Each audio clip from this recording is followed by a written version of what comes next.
mereka yang punya logika. Bagi yang tidak punya logika, skip aja.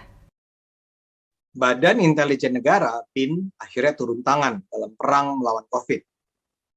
Tapi nanti dulu, bukan dengan melakukan operasi rahasia melawan konspirasi COVID, tapi melalui operasi terbuka.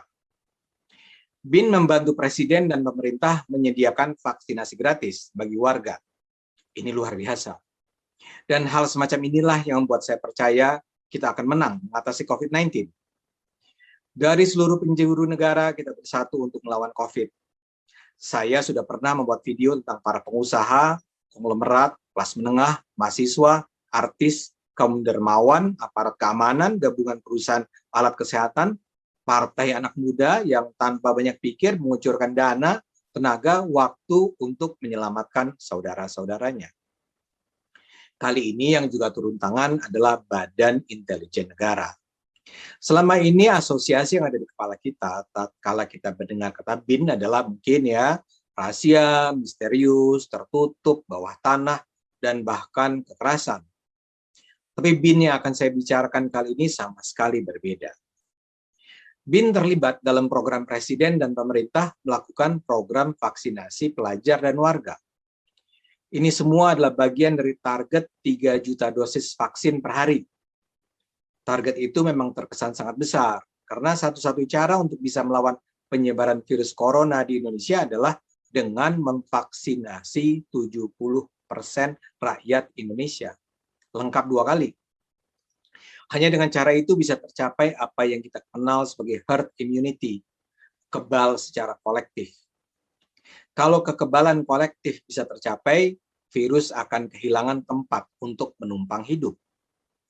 Virus itu butuh manusia untuk berkembang biak. Kalau manusia yang hendak ditumpangi sudah memiliki antibodi, virus langsung akan dibuat terkapar sebelum berdiam dan berkembang. Vaksinasi memang tidak menjamin bahwa kita tidak akan bisa lagi ditumpangi si virus. Tapi kemungkinan sangat besar kalau kita sudah divaksin, kita akan bisa mengalahkannya dan mengusirnya walau mungkin tidak secara langsung. Jadi vaksinasi adalah kunci. Masalahnya proses memvaksinasi rakyat tidaklah mudah. Bukan saja karena jumlah manusia di Indonesia sangat banyak, tapi juga lokasinya tersebar di wilayah yang sangat luas. Karena itulah sampai sekarang yang tervaksinasi lengkap 2 kali relatif masih rendah. Yang menjadi target sasaran vaksin di seluruh Indonesia adalah 208 juta warga. Yang sudah memperoleh vaksinasi 42 juta warga. Yang sudah memperoleh vaksinasi 2 kali baru 16,4 juta warga. Jadi baru sekitar 7% yang sudah memperoleh vaksinasi 2 kali. Proses lambat ini jauh dari ideal. Sebelum divaksin, warga rentan terkena COVID. Yang bisa mencegahnya adalah imunitas yang tinggi, jaga jarak, pakai masker, dan cuci tangan. Tapi kan mendisiplinkan ini sama sekali tidak mudah. Karena itu para ahli yang pesimistis dan kedisiplinan warga Indonesia mendorong pemerintah untuk lockdown dengan beragam namanya. Masalahnya kalau lockdown diterapkan, ekonomi hancur. Jadi memang jalan keluar utamanya adalah vaksinasi, plus protokol kesehatan, dan meningkatkan daya tubuh. Biarkan masyarakat berinteraksi namun dengan segenap proteksi. Nah, karena vaksinasi adalah kunci, maka semua pihak harus bersedia mendukung percepatannya. Sialnya di Indonesia ini kenyinyiran kelompok-kelompok masyarakat bisa kembali menghambat. Misalnya saja, pemerintah beberapa pekan yang lalu hendak memulai vaksinasi berbayar, mandiri. Sebenarnya banyak anggota masyarakat yang tertarik untuk mengambil jalur itu untuk membypass proses panjang yang sekarang terjadi. Bahkan ada sejumlah pengusaha yang menyatakan ketertarikannya untuk membiayai pelayanan vaksinasi berbayar kepada masyarakat yang berkekurangan dan terutama yang bekerja di sektor informal. Bila skema itu dilakukan, percepatan sangat mungkin terjadi. Tapi seperti saya katakan, akibat kenyinyiran berbagai kelompok, vaksinasi berbayar itu akhirnya dibatalkan. Dengan latar belakang itulah, kesediaan BIN untuk turun tangan membiayai maupun menyelenggarakan vaksinasi adalah sebuah langkah yang luar biasa. 3 daerah menjadi prioritas, DKI, Jawa Barat, Jawa Tengah. Namun BIN juga melakukan kegiatan di 11 provinsi lain. BIN bahkan bukan hanya menyediakan lokasi sentralisasi vaksin untuk didatangi rakyat yang bersedia divaksin, BIN juga melakukan jemput bola.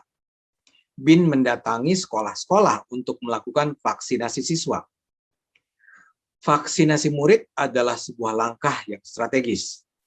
Kita sudah sangat sering mendengar keluhan tentang betapa tidak efektif dan tidak efisiennya pendidikan jarak jauh.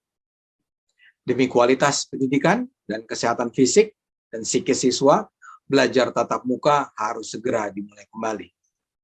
Dan itu hanya bisa dilakukan bila baik guru maupun murid sudah divaksin. BIN juga mendatangi rumah-rumah. Bahkan dari yang saya baca, di sejumlah daerah, BIN membawa hadiah berupa sembako pada keluarga yang bersedia divaksin. Jadi selain divaksin, warga juga memperoleh insentif berupa beras atau bahkan kebutuhan pokok lainnya. Ini jadi penting karena sebenarnya kesadaran tentang arti penting vaksinasi di Indonesia masih belum tinggi. Sebagian ada yang menolak, sebagian ada yang menganggap enteng, sebagian menganggap penting tapi tidak merasa itu sebagai sebuah kewajiban. Kepada mereka, BIN memberikan insentif.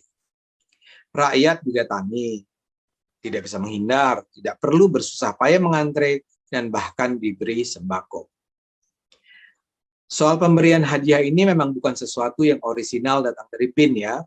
Di banyak negara, pemberian insentif sudah lazim dilakukan. Di Amerika Serikat misalnya, warga diimingi dengan sebotol bir bila bersedia divaksin. Kini Indonesia juga menerapkannya. Bir diganti beras. Kita tentu semua berharap ini tidak hanya dilakukan oleh BIN. Saya percaya bahwa akan ada banyak pihak yang sanggup dan bersedia terlibat dalam proses percepatan vaksinasi ini. Semoga Badan Intelijen Negara bisa dijadikan teladan, karena kita tidak bisa berharap beban vaksinasi ini hanya diemban oleh Presiden, Menteri Kesehatan, Menteri BUMN, Menteri Sosial, BNPB, Satgas COVID, dan lembaga-lembaga pemerintah lainnya. Kalau kita semua bekerja sama, kita akan bisa memenangkan perang. Gunakan terus akal sehat, karena hanya dengan akal sehat, bangsa ini akan selamat.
Saya ingin mengucapkan terima kasih kepada Bapak Presiden dan Bapak Kabin karena telah menyelenggarakan acara vaksinasi untuk pelajar di Indonesia ini.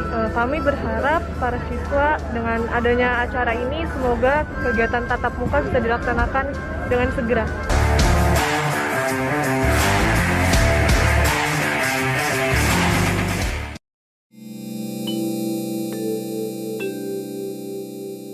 Video ini hanya untuk mereka yang punya logika. Bagi yang tidak punya logika, skip aja.